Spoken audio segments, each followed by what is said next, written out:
Hello guys. Surprise natin ulit yung anak ko.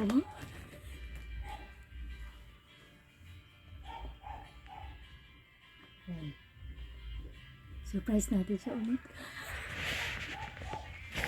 Binili niya kasi ito para takutin kami. Ngayon, siya naman natatakutin natin.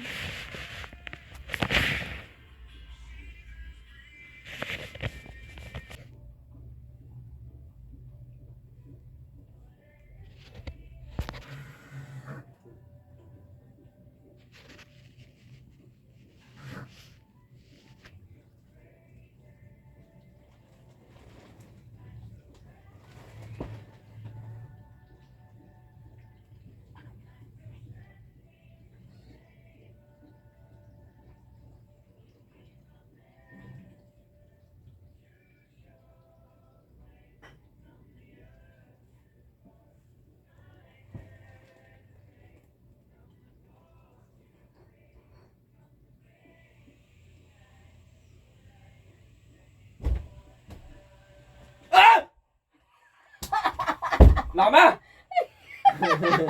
Ay guys, nagulat. Ang tagal. Napawisan tuloy ako sa hintay. Ayun. Na-prank ang ulit sa pangalawang pagkakataon. Sa pangalawa mong binili. Ayan. So yun guys, ang pawis ko. Pawis na pawis ako. So guys, bye!